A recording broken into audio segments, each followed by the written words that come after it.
주정도 목사의 성경 돋파보기 시즌2. 자, 오늘도 어제에 이어서 이사야서입니다. 이사야서 하겠습니다. 물론 어제 말씀드렸지만 분량이 워낙 길기 때문에 네. 66장이나 되기 때문에 이번 주에 다 읽지 못하시더라도 네. 이번 주에 뭐 39장까지 읽으시고 네. 다음 주에 나머지 읽으시고 그 다음에 쭉 우리 이제 방학이기 때문에 방학 동안 예레미야, 애가, 에스겔 쭉 네. 읽어주시면 될 것 같아요. 네. 자, 어제 39장까지 했는데 이 마치 구약의 39권처럼 그렇죠. 구약 39권이 결론이 안 좋게 끝나거든요. 말라기에서. 맞아. 그것처럼 이 39장까지 안 좋게 끝나요. 이게 마지막에 36장에서 39장까지 히스기야 왕 이야기가 나올 때 히스기야는 사실 되게 좋은 왕이거든요. 그렇죠. 되게 좋은 왕이고 다 좋은 이야기가 앞에 있다가 마지막 장 39장에 가서 안 좋은 이야기로 끝나요. 그분이 좀. 예, 그분이 마지막에 예, 왜냐면 예, 마지막에 이 아시리아도 물리치고 네. 또 생명 연장도 하게 되고 네. 기도를 통해서 하나님이 더 살게 해주시고 이런 좋은 일이 있다가 바벨론에서 사신들이 오면서 이제 사신들을 막 너무 좋게 대접을 하고 그런 것을 이사야가 책망하면서 끝나는데요. 이게 뭐가 문제냐면 지금 상황은 1장에서 39장까지는 전체적으로 아시리아가 이제 중요한 문제입니다. 아시리아라는 이 나라가 급부상하면서 이 국제 정세 속에서 약소국인 유다가 할 수 있는 선택은 뭐냐면 강대국을 의지하는 거예요. 이 막 급변하는 국제 정세 속에서. 그러니까 앞에서 있었던 에피소드, 이 7장에 있는 아하스 왕의 에피소드와 36장에 있는 히스기야 왕의 에피소드가 이 전체 이야기를 감싸고 있는데 아하스 왕 때는 아시리아를 의지했어요. 근데 그때도 이사야는 뭐라고 했냐면 아시리아를 의지하지 말아라 그랬거든요. 그리고 그 사이에 아시리아를 의지했더니 아시리아가 공격을 해요. 그래서 아시리아를 의지했다가 아시리아 때문에 고생을 하니까 이번엔 또 어떻게 하냐면 애굽을 의지해서 아시리아로부터 벗어나려고 해요. 네. 그때 또 이사야의 예언의 메시지가 니네가 애굽을 의지하니까 애굽 때문에 니네가 고생을 할 거고 애굽도 망할 거다. 그렇게 예언하거든요. 우리 인생사 비슷하네요. 그리고 이번에는 히스기야가 왜 바벨론 이 사신들을 대접하냐면 바벨론이라는 나라가 아시리아의 동쪽 끝에 있어요. 네. 유다는 서쪽 끝에 있고요. 자, 이 둘이서 이제 좀 뭐랄까요. 연합해서 아시리아에 대항하는 전선을 만들어 보자. 일종의 동맹을 만들어 보자. 이런 어떤 이야기가 오갔겠죠. 이사야가 계속해서 하는 이야기는 뭐냐면 어떤 동맹국을 의지하지 말아라 이거예요. 그렇죠. 이사야가 계속해서 하는 이야기가 그거예요. 그래서 1장부터 39장 전체의 메시지 중에 핵심은 뭐냐면요. 이 급변하는 국제 정세 속에서 이 유다가 막 풍전등화의 위기에 놓였을 때 유다의 왕들은 계속해서 동맹국들을 의지하려고 해요. 이사야는 동맹국을 의지하지 말라는 거예요. 지금 이렇게 유다가 풍전등화의 위기에 놓인 것, 이 어려운 상황 속에 있는 것은 왜 이런가? 너희가 하나님을 떠났기 때문이라는 거예요.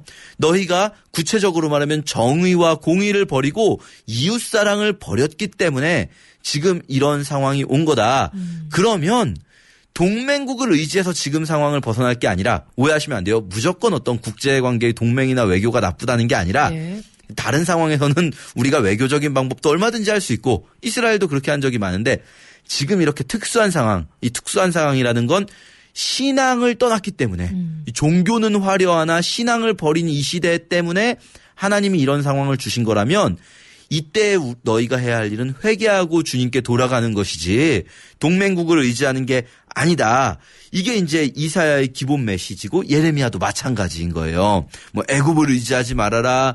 뭐 마찬가지인 거죠. 그런데 히스기야가 바벨론을 의지하려 했기 때문에 이사야가 말하는 거죠. 네가 바벨론을 의지하려 했지 바벨론이 너희를 멸망시킬 거다. 결국은 이 유다는 바벨론 때문에 망할 거다라고 하면서 39장이 끝나요. 그리고 40장부터는 이제 어제 말씀드렸지만 시간이 오래 지나서 바벨론에 의해서 멸망당한 이후를 네. 배경으로 하고 있어요. 바벨론에 의해서 이미 멸망당했고 포로로 끌려가 있는 상황인 거죠. 40장부터는 완전히 반전돼요. 40장 1절 너희 하나님이 이르시되 너희는 위로하라. 내 백성을 위로하라. 너희는 예루살렘의 마음에 닿도록 말하며 그것에게 외쳐라. 그 노역의 때가 끝났고 그 죄악이 사함을 받았느니라. 너희가 이미 죄로 말미암아 벌을 다 받았다. 이제는 회복시킬 때다라고 말씀하시는 거죠. 이제 어제 말씀드렸지만 요거는 좀 다른 시기에 쓰여진 글이라고 네. 보아야 좀 더 이해가 쉽습니다. 왜냐하면 앞에서 이제 지금 만약에 이사야의 시대라고 말한다면 앞으로 멸망을 받아야 되고 네. 이 벌을 받아야 되잖아요. 그게 많이 남아 있잖아요. 근데 갑자기 그 시대에 이사야가 또 갑자기 벌 다 끝났어. 노역의 때가 다 끝났어. 이래 버리면 조금 애매해지는 거예요. 그래서 좀 더 구체적으로 이야기한다면 이제 39장까지와 40장 이후를 나누고 그리고 40장 이후도 또 두 부분으로 이제 좀 더 자세히 보면 나눌 수도 있습니다. 네. 이제 55장까지가 포로기에 포로들을 불러들이실 것이라는 예언이라면 네. 55장 이후로 66장까지는 포로들이 예루살렘에 돌아왔어요. 그리고 이 예루살렘의 성벽과 성전이 중건될 것, 재건될 것을 이제 말씀하시면서 더 큰 소망, 말하자면 요 55장 이후는 학개스가랴 말라기의 시대에 맞추어서 보면 더 자연스럽게 이해가 됩니다. 물론 이게 그냥 이사야 한 사람이 더 미래에 있을 일들을 한꺼번에 예언을 했다라고 해도 굳이 문제는 안 됩니다. 이게 한때는 이 학계에서 이런 걸 가지고 한참 싸웠어요. 이게 이사야가 혼자 다 쓴 거다 아니다. 그런데요, 지금은 이게 그냥 통일성도 분명히 있어요. 네. 이 연결되는 부분들이 있어요. 예를 들면은 이사야서 1장에서 우리가 어제 말씀드렸는데 초하루와 안식일과 절기들을 이제는 지키지 말아라. 이제 내가 질렸다. 막 이렇게 말씀하시잖아요. 근데 이것만 가지고 끝나버리면, 그러니까 39장까지만으로 끝나버리면 진짜 그러면 초하루와 절기와 월삭과 제사 다 필요 없는 건가. 뭐 이런 생각이 드는데 66장 맨 마지막에 가서 동일한 표현으로 초하루와 이 안식일과 절기들을 하나님이 다시 받으신다. 회복시키시거든요. 예, 그거를. 예. 이런 부분에서 분명히 이게 통일된 메시지를 이루고 있습니다. 그리고 또 부분은 다른 시대를 배경으로 생각하면서 읽어야 자연스럽게 이해가 되죠. 이 두 네. 가지를 동시에 우리가 봐야 한다. 이게 지금은 뭐 대부분의 통일된 의견입니다. 그래서 그냥 이게 누가 썼냐 아니냐 이게 아니라 우리가 이것을 읽을 때 어떻게 보느냐가 중요하죠. 자, 40장부터 이제 회복입니다. 이스라엘 다 받았으니까 여호와께서 이제 일하실 때가 된 거예요. 40장 3절에 아주 우리가 잘 아는 말씀 있는데요. 이렇게 말씀하십니다. 외치는 자의 소리여 이르되 너희는 광야에서 여호와의 길을 예비하라. 사막에서 우리 하나님의 대로를 평탄케 하라. 골짜기마다 도두어지며 산마다 언덕마다 낮아지며 고르지 못한 곳이 평탄하게 된다. 자, 이 말씀 어디서 들어보신 것 같습니까? 광야에서 외치는 자의 소리가 우리 주님의 길을 평탄케 하라. 주님이 빨리 오실 수 있도록 네. 평탄케 하라. 이거 우리가 세례요한. 세례요한이죠. 네. 그렇죠. 세례요한에서 자, 이게 이사야가 원조인 거예요, 사실은. 세례요한은 이사야서를 떠올리게 하는 인물인 거죠. 자, 여기서 우리가 중요하게 이사야서뿐 아니라 앞으로 이야기할 예언서들 모두에 적용되는 거 짚고 넘어갈 게 있는데요. 예언과 성취에 관해서 구약의 예언자들의 예언은요. 구약의 예언자들 본인이 이해하기로는 본인은 그렇게 알고 있는 거예요. 이 예언은 그 시대 예언자의 시대에 관한 예언이에요. 그리고 성취도 그 시대에 일어나는 거죠. 네. 예를 들면 학개스가랴가 성전 완공을 예언했어요. 그리고 성전이 실제로 다 지어지는 것도 그 시대에 지어져요. 네. 이사야나 예레미야가 포로들이 돌아올 것을 예언했어요. 그리고 실제로 포로들이 그 시대에 돌아왔어요. 물론 이사야 시대보다는 더 뒤의 일이지만 그러나 어쨌든 그 얼마 안 돼서 그런 예언들이 성취되는 네. 겁니다. 자, 그런데 실제로 그 성취는 완전한 성취가 아니에요. 예를 들면 학개스가랴에서 성전이 완공된다 해서 실제로 성전이 다 지어졌을 때 그러면 그 성전의 영광스러운 모든 예언이 성취되었는가? 막 열방이 이 성전에 와서 예배하고 하나님께 돌아오고 이런 일이 일어나는가? 일어나지 않아요. 그 시대에는. 마찬가지로 이사야 예레미야가 포로들이 돌아오면서 영광스러운 이스라엘 나라가 회복되고 새하늘과 새 땅이 이루어질 것을 말씀하셨어요. 그럼 진짜 포로들이 돌아와서 그렇게 되는가? 그렇지 않아요. 예. 포로들은 돌아왔지만 계속해서 좀 진짜 어려웠죠. 예. 계속해서 어려운 일이 이어져요. 그렇죠. 예. 그러니까요. 그 시대에 성취되는 것은 1차적인 성취지만 완전한 성취가 아니에요. 이런 예언들, 구약의 대부분의 예언들은 이중적으로 성취된다고 볼 수 있어요. 네. 1차적으로 그 시대에 성취되지만 예언자들 스스로도 그 1차적인 성취가 진짜라고 생각을 해요. 예언자들 스스로는. 그러나 하나님은 이 예언자들을 통해서 말씀하실 때 예언자들도 모르는 다른 계획이 있으세요. 진짜 성취. 학개스가랴가 성전의 완공을 얘기했을 때 일어날 그 영광들, 그리고 또 이사야 예레미야가 말하는 그 회복된 진짜 새하늘과 새 땅, 네. 이것들은 예수님에 와서 성취되는 거죠. 네. 예수님이야말로 진정한 예언의 성취인 거예요. 그래서 어제 이제 질문이 한 분 있으셨어요. 7장에서 임마누엘이란 아기가 이게 예수님을 예언하는 게 아니라 네. 이사야 시대입니까? 맞아요. 이 문맥을 보면 분명히 이사야 시대에 있어야 되는 거예요. 왜냐하면 네. 그래야 아하스 왕에게 보여줄 게 생기잖아요. 그렇죠. 그게 그 하나님의 약속의 의미였으니까. 그렇죠. 그 시대에. 그런데 그 시대에 그러면 진짜로 이사야가 예언한 것처럼 그 아이가 임마누엘이라는 이름을 가져서 하나님이 함께 하시는 걸 보여줘서 이 아이가 사는 동안에 정말 진정한 하나님의 샬롬, 그 평화가 임하느냐? 그렇지 않아요. 네. 그건 이루어지지 않아요. 그 시대에는. 왜냐하면 아하스가 안 믿고 아시리아를 의지하거든요. 그럼 진짜 임마누엘의 예언은 언제 성취되는가? 예수님을 통해서 임마누엘이 성취되는 거예요. 예수님의 이름이 임마누엘은 아니에요. 임마누엘이란 이름은 이사야 시대에 있었던 아기의 이름이고 예수님의 이름은 예수죠. 그러나 임마누엘의 예언, 하나님이 진짜 함께 하시는 것은 예수 그리스도를 통해 성취되는 겁니다.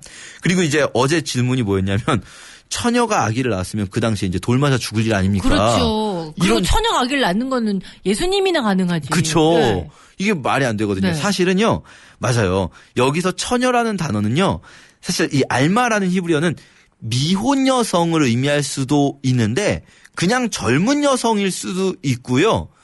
그리고 꼭 동정이 아니어도 미혼인 여성을 의미할 수 있어요. 이게 쉽게 네. 말하면 속도 위반을 의미할 수 있어요. 네. 예, 이 아마도 동정녀 탄생을 예언하는 건 분명히 아닐 거예요. 네. 왜냐하면 동정녀 탄생은 너무나 아니죠. 예, 그건 예수님에 와서 진정한 성취거든요. 이사야는 아마도 이 알마라는 의미를 얘기했을 때 그냥 미혼자가 속도 위반한 거거나 네. 아니면 젊은 여성을 의미했을 거예요. 네. 근데 사실 그 미혼자가 속도 위반했으면 율법에 의하면 돌로 쳐 죽여야 되잖아요. 그렇죠. 그런데요, 이사야 시대쯤 되면요, 율법은 이미 규범으로서 작동하지 못해요. 오히려. 율법은요, 네. 전혀 규범으로서 작동하지 못하고 이사야 시대는요, 엄청나게 성적으로 타락한 시대이고요. 이게 마치 요즘 시대도 그렇잖아요. 요즘 시대에 뭐 흔히 말하지만 뭐 속도 위반이 이제는 뭐 크게 뭐 저기가 아니야 뭐 이렇게 말하잖아요. 이사야 시대는요, 지금보다 더 심한 어떤 타락의 시대입니다. 네. 그렇기 때문에 이게 1차적으로 그 시대에 일어났을 때 뭐 그게 크게 문제가 되지 않을 수 있는 거고요. 네. 아하스 왕도 그걸 보고도 믿지 않은 거죠. 자, 어쨌든 다시 돌아가서 광야에 외치는 자의 소리에게 외치라고 하는데요. 무엇을 외칩니까? 6절에 내가 뭐라고 외쳐야 됩니까? 라고 말하니까 이때 또 유명한 말씀 나오죠.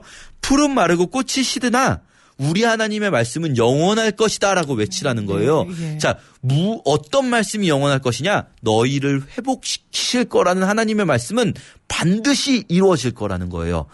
자, 이게 신약에서 세례 요한을 바로 이 이사야서에 외치는 소리라고 하는 말은 어떤 의미를 가지냐면요. 단순히 세례 요한이 이사야서에 예언된 인물이다. 이게 아니라 이사야서 40장 이후에 나오는 이 엄청난 회복의 메시지가 실제로 이사야 이후에 일어나지 않거든요.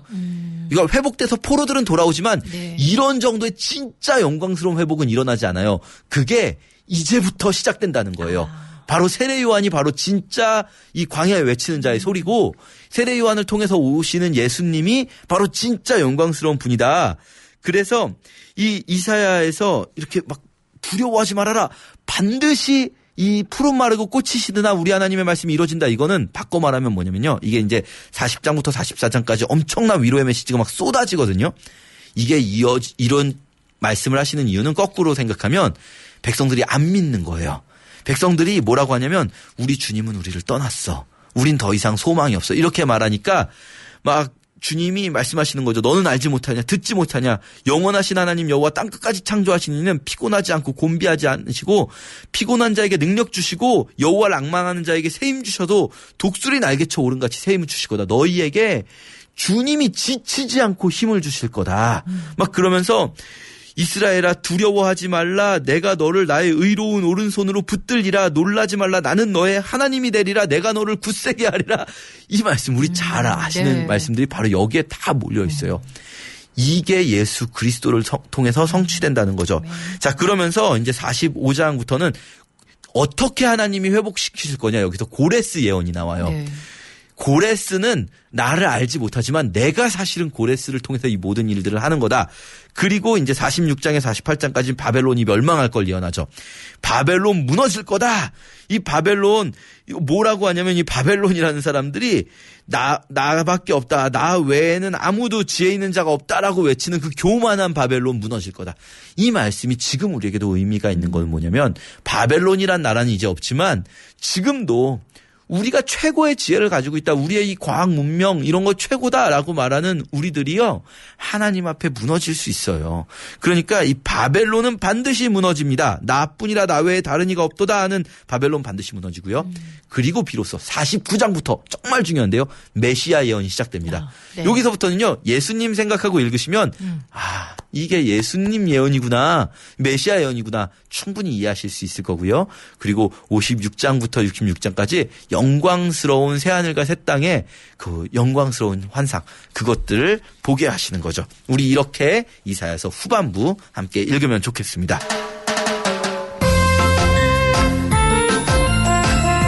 자, 일단 정리가 됐어요, 좀. 예, 이렇게 장이, 39장부터 이렇게 좀, 이렇게 관점이 바뀌고 시점이 바뀐다는 것만 보셔도 훨씬 더 보시기에 이해가 다 잘 되실 것 같은데요. 제가 사실 네. 좀 이해 안 되시는 분들께는 추천해드리고 싶은 게 작년에 했던 것들 다시 네, 듣기 가능하거든요. 꼼꼼하게 들어가고 예, 꼼꼼하게 있으니까. 작년에 네. 했던 것들 좀 이렇게 들어보셔도 좋을 것 같아요. 예, 요즘 저희 최근에 7월, 6월 하반부부터 이 정도 토파보기가 조금 업데이트가 늦게 되고 있어요, 여러분. 사과 말씀드리고 조금만 더 기다려주시면 한꺼번에 다 올라가도록 하겠습니다. 자, 오늘도 잘 들으셨죠? 여러분, 알맹이 퀴즈 푸시고 선물도 받아가시기 바랍니다. 문제 주시죠. 이사야가 예언한 이스라엘 백성을 포로에서 돌아오게 할 네. 메시아. 페르시아의 왕은 누구인가? 예. 예, 페르시아의 왕인데 이사야서에서 메시아라고 나와요, 이 사람이. 우리 예수님 말고요. 예. 자, 이사야가 예언한 이스라엘 백성을 포로에서 돌아오게 할 페르시아의 왕은 누구일까요? 보기 드립니다. 1번. 그랬어. 2번. 고레스. 3번. 고레? 1번 그레스. 2번 고레스. 3번 고레. 네. 발음을 유의해서 들으시기 바랍니다. 예. 1번 고레스, 2번 고레스, 3번 고레.